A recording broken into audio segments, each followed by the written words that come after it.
بسم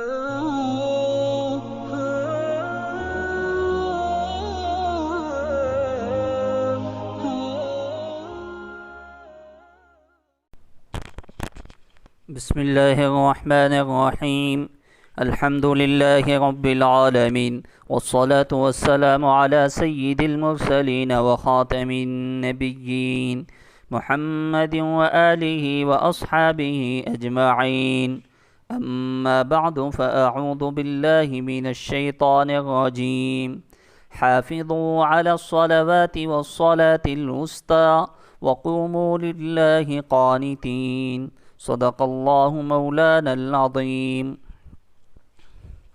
معزز سامعین، وطر کی نماز کے متعلق کچھ سوالات کیے گئے تھے، تو مناسب معلوم ہوتا ہے آج کی یہ نشست وطر کی نماز ہی کے متعلق، اس کے مسائل کے متعلق،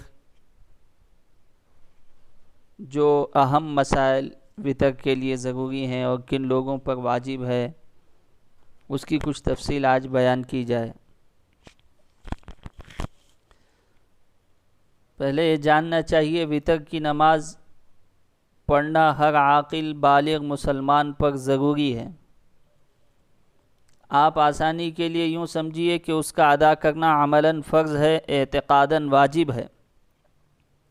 اگر کسی وجہ سے وطر کی نماز چھوٹ جائے تو اس کی قضا لازم ہے۔ وطر کی نماز کا وقت وہی ہے جو عشاء کی نماز کا ہے، لیکن وطر کو عشاء کی نماز کے بعد ہی پڑھا جائے گا۔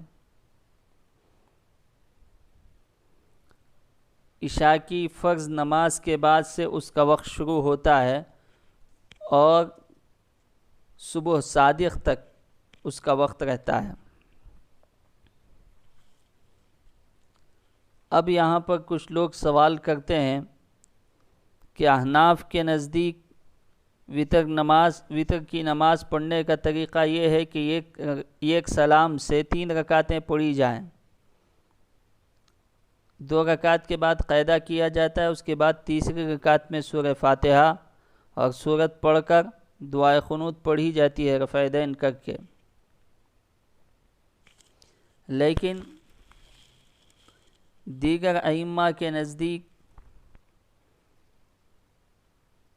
شافعیہ، حنابلہ کے نزدیک وطر 2 سلاموں کے ساتھ پڑھی جاتی ہے۔ مثال کے طور پر حرمین شریفین کے ائمہ 2 سلاموں سے وطر پڑھاتے ہیں، تو حنفی شخص وطر میں حرمین کی اماموں کی اقتداء کرے گا یا نہیں کرے گا؟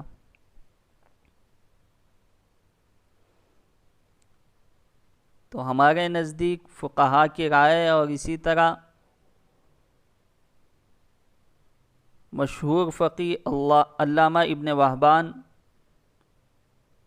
رحمۃ اللہ علیہ کی ترجیح اور اکابر دیوبند میں حضرت شیخ الہند رحمۃ اللہ علیہ کے موقف کے مطابق، حنفی مقتدی شخص وطر کی نماز میں حرمین کی وطر کی نماز کی اقتداء کر سکتا ہے، اس میں کوئی حرج نہیں ہے۔ اب ایک مسئلہ یہ ہے کہ جس شخص کو دعائے قنوت یاد نہ ہو وہ کیا کرے؟ جس شخص کو دعائے قنوت یاد نہ ہو تو اسے پہلے تو یہ کوشش کرنی چاہیے کہ دعائے قنوت جلد از جلد یاد کر لے، اور جب تک دعائے قنوت یاد نہ ہو اس کو یہ دعا پڑھنا چاہیے: ربنا آتنا فی الدنیا حسنہ وفی الآخرۃ حسنۃ وقنا عذاب النار۔ کم از کم 3 مرتبہ پڑھ لے، یا یہ کہ یہ بھی نہیں آتا ہو تو کم از کم اللہم اغفر لی یا رب بھی 3 مرتبہ کہہ لے، اس سے بھی نماز وطر ادا ہو جائے گی۔ اللہ تعالیٰ سے دعا ہے کہ اللہ تبارک و تعالیٰ ہم تمام کو مسائل کی روشنی میں زندگی گزارنے کی توفیق نصیب فرمائے۔ آمین۔ وآخر دعوانا ان الحمد للہ۔